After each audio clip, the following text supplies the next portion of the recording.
तो hi guys, कैसे हैं आप लोग। मैं आशा करता हूँ कि आप लोग मस्त होंगे, स्वस्थ होंगे और मन लाकर पढ़ाई कर रहे होंगे। मैं आपसे बता दूं कि आज जो यहाँ पे आज चैप्टर पढ़ने वाले हैं, 10 चैप्टर पढ़ने वाले हैं, संस्कृत का 10 चैप्टर। उससे पहले कि आपका स्वागत है मेरे यूट्यूब चैनल विद्या विस्तार पे। ठीक, तो स्वागत करना नहीं भूलेंगे, इस मतलब बहुत ज़रूरी है। चलिए, उससे पहले मैं बता दूं कि अगर आप आते हैं इसको पीडीएफ चाहिए, जितना भी पीडीएफ में पढ़ाया हूँ, चैनल पे बहुत सारे वीडियो देखे होंगे आप। अगर पढ़ाया हूँ उसका पीडीएफ चाहिए तो इस नंबर पे बता दे रहा हूँ, उस नंबर पे कांटेक्ट कर लीजिएगा। और देखिए, अभी बता रहा हूँ, अभी नीचे चलने पर चलिए बता ही देता हूँ। अभी पता ना कब भोर पड़ जाए। देखिए, ये वाला नंबर आप लोग को दिखाई दे रहा है, दूगो। ठीक, 76 31 77 87 49। एक और ही दिखाई दे रहा होगा, 76 31 77 87 89। इन दोनों में से किसी पे भी व्हाट्सएप पर हाई लिख के भेजिए, आपको बिल्कुल फ्री में पीडीएफ दिया जाएगा। मैं आपसे बता दूं कि आज जो चैप्टर होने वाला है मात्र 10 से 15 मिनट के अंदर हो जाएगा, क्योंकि 10 चैप्टर जो है इसे मात्र 26 गो क्वेश्चन ऑब्जेक्टिव और 4 गो सब्जेक्टिव पढ़ना है। ठीक, तो चलिए वीडियो को स्टार्ट करते हैं बिना देरी करते हुए। देखिए, मैं बता दूं, यहाँ पे जो आपको दिखाई दे रहा है यही वाला है, यहाँ से यहाँ तक और थोड़ा सा इधर। ठीक, तो चलिए वीडियो को स्टार्ट करते हैं बिना देरी करते हुए। चलिए स्टार्ट करते हैं। देखिए, यहाँ पे जो दिया गया है मन मंदाकिनी वर्णम। ठीक, मंदाकिनी वर्णम पाठ के बारे में पढ़ना है। इसमें राम सीता लक्ष्मण के बारे में बताया गया। ठीक, तो मंदाकिनी वर्णम पाठ वर्णम वर्णन अपने शब्दों में करें। मंदाकिनी वर्णम पाठ का वर्णन अपने शब्दों में करें। ठीक, किसी प्रकार की दिक्कत नहीं ना। तो इस पाठ में महर्षि वाल्मीकि द्वारा रचित रामायण अयोध्या कांड से लिया गया। इस पाठ को रचित सॉरी इस पाठ यह पाठ महर्षि वाल्मीकि द्वारा रचित रामायण अयोध्या कांड से लिया गया है। इस पाठ में चित्रकूट पर्वत से निकलने वाली मंदाकिनी नदी का वर्णन है। इस पाठ में भगवान श्री राम अपनी पत्नी सीता को मंदाकिनी नदी के बारे में बता रहे हैं। किसी प्रकार की दिक्कत नहीं ना। वो कहाँ चौपे हैं? सबसे पहले राम सीता और लक्ष्मण चौपे हैं चित्रकूट पर्वत पे। वहां से एक निकल रही है नदी, जिसका नाम है मंदाकिनी नदी। ठीक, उसी के बारे में सीता को राम जी क्या रहे बता रहे हैं, उसी के बारे में आपको लिख देना है इसमें। चलिए, अब वहाँ पूछा जाता है क्वेश्चन, मंदाकिनी वर्णम पाठ में राम सीता को किन किन रूपों में संबोधित करते हैं, यानी किन किन नामों से बुलाते हैं। तो देखिए, वहाँ कहते हैं पाठ में श्री सीता को राम सीता को क्या कहते हैं? हे शोभने, हे सीते, हे प्रिय, हे विशालाक्षी, हे तनु आदि को आकर संबोधित करते हैं। विशालाक्षी उनका विशाल आंख था। ठीक, इसीलिए। ठीक, ऐसे मतलब कहते हैं। चलिए, अब आगे देखते हैं, मनुष्य को प्रकृति में क्या लगाव रखना चाहिए। प्राकृतिक ही मनुष्य की देखिए, प्राकृतिक मनुष्य को पालती है। मनुष्य कौन पालती है? प्राकृतिक। अब देखिए, जिससे आपको मतलब कि रहना है, सहना है, जीवन तय कर रहा है, उसको तो भाई रखना बहुत जरूरी है। तो अतएव प्रकृति को शुद्ध होना चाहिए। यहाँ महर्षि वाल्मीकि प्रकृति के यथार्थ रूप का वर्णन करके मनुष्य को लगाव रखने का संदेश देते हैं। इससे हमारे जीवन का सुखमय एवं आनंदमय होगा। अगर हम लोग प्रकृति को लगाव नहीं रखेंगे तो हमारा जो है सुखमय और आनंदमय जीवन नहीं होगा, क्योंकि हमारे पास गैस नहीं आएगा, ऑक्सीजन नहीं आएगा और हम लोग मर जाएंगे। ठीक, चलिए आगे। मंदाकिनी वर्णम पाठ में हमें क्या संदेश मिलता है? मंदाकिनी वर्णम पाठ में हमें यही संदेश मिलता है कि प्राकृतिक हमारे लिए बहुत आवश्यक है और प्राकृतिक को बचाना हमारा कर्तव्य है। यही लिखा है क्या? चिंता हो रहा है, चिंत देखिए क्या लिखा है, चिंत को हर लेती है तथा इसका पर्यावरण सुरक्षित रहता है। अतः प्राकृतिक की शुद्धता प्रति हमें हमेशा ध्यान देना चाहिए। देखिए देखिए, हम बताते हैं, अगर ऑक्सीजन के लिए चाहिए तो हमको इसके प्राकृतिक पर, पर्यावरण पर बहुत ज़्यादा ध्यान देना चाहिए। अगर नहीं ध्यान देंगे तो बहुत दिक्कत होगा आगे चल के। ठीक, तो यहाँ तक समझ में आ गया।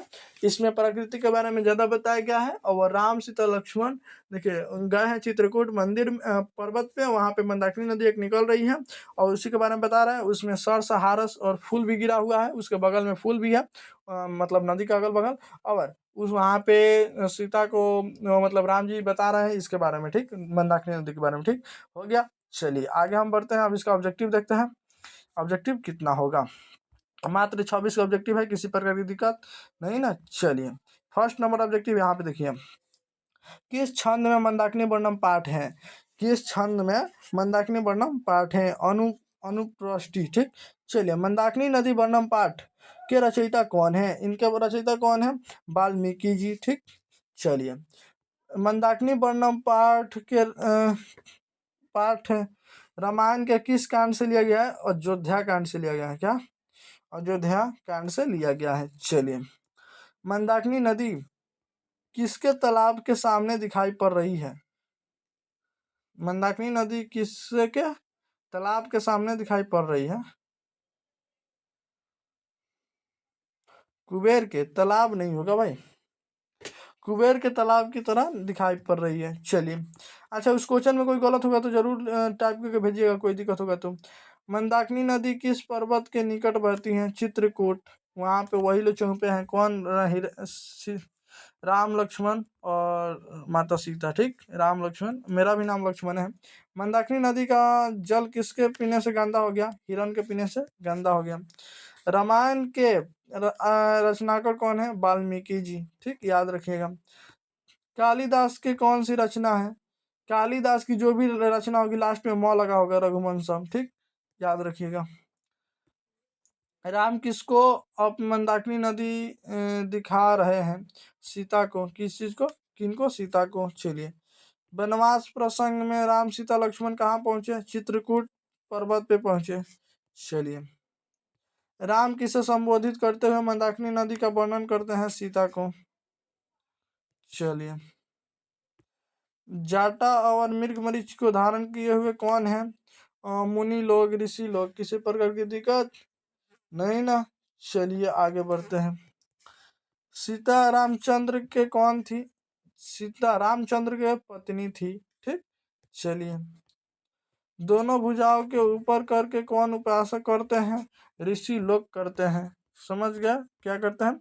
ऋषि लोग करते हैं, मुनि लोग या ऋषि लोग। ठीक, चलिए कौन नृत्य के समान प्रतीत होता है? ये जो पर्वत है ना, देखिए पानी में ऐसे ऐसे होता है, तो अगर यहाँ पे कोई भी वस्तु होगा, मान लीजिए पर्वत हो गया, तो इसमें ऐसे ऐसे चल रहा होगा, तो वो नृत्य के प्रवृत्ति दिखाई दे रहा है। रंग बिरंगे तटों वाली कौन सी नदी है? मंदाकिनी नदी है। चलिए हंस सारस से युक्त कौन सी नदी है? मंदाकिनी नदी है। यहाँ से क्वेश्चन बनते हैं, जल के बीच में कौन कौन तैर रहा है? फूल तैर रहा है। ठीक, सारस फूल। क्या?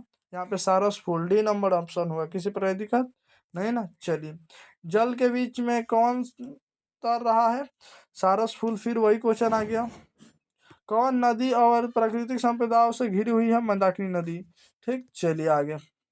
रघुवंशम महाकाव्य की रचनाकार कौन है? वाल्मीकि जी। किसी प्रकार की दिक्कत नहीं ना? चलिए आगे। नहीं सॉरी, रघुवंशम हम आपसे बोले थे ना, जिसका लास्ट में म आएगा उसके कालिदास होंगे, तो रघुवंशम की कौन है? कालिदास है। ठीक, विशाल नेत्रों वाली कौन है? विशाल नेत्रों वाली सीता है। चलिए मुनि लोग किसकी उपासना करते हैं? क्या उपासना करते हैं? मुनि लोग किसकी उपासना करते हैं? सूर्य भगवान की। ठीक, किसी प्रकार की दिक्कत नहीं ना? चलिए यहाँ पे कौन नदी दोनों ओर से घिरी हुई है? सॉरी, कौन नदी को दोनों ओर से घिरा हुआ है? पर्वत दोनों ओर से घिरा हुआ है। चलिए कौन सब नदी में स्नान करते हैं? ऋषि लोग। ठीक, चलिए लास्ट क्वेश्चन लग रहा है हमको, नहीं सेकंड लास्ट है क्या? अभी है भाई 28 को शायद 29 को। चलिए हम लोग कहाँ पे हैं? चलिए 26 नंबर पे रामचंद्र। क्या? रामचंद्र जी ने शोभन संबोधन का प्रयोग किसके लिए किया? सीता जी के लिए। ठीक, चलिए जटाजिनधारा, बालेकुत अथवा सारांश, इस श्लोकों के रिक्त स्थानों को कौन सा पद होगा? कौन सा पद होगा? तो इसमें क्या होगा? काले का पद होगा, जैसे कि यहाँ पे डैश डैश होता है, जटाजिनधारा काले, ऐसे मतलब होगा। चलिए कालिदास ने किस नदी का वर्णन किया है? मंदाकिनी नदी का वर्णन किया है। चलिए वाल्मीकि रामायण के कौन सा पाठ संकलित है? मंदाकिनी वर्णन पाठ। चलिए ये वाला समाप्त हो गया आज, ये बहुत ही कम समय में। किसी प्रकार की दिक्कत नहीं ना? अगर आपको चाहिए पीडीएफ तो इस नंबर पे 763177, ये देखिए पूरा नंबर ही घबरा गया। चलिए यहाँ पे नंबर में दिखा दे रहा हूँ, इन दोनों नंबर पर से किसी में भी हाई लिख के भेजिए और बिल्कुल फ्री में PDF लीजिए, ठीक। क्लास 9 to 12, ठीक। चलिए मिलता है नेक्स्ट वीडियो में, तो के लिए bye, thank you so much. Number note कर लीजिए जल्दी से। Bye bye.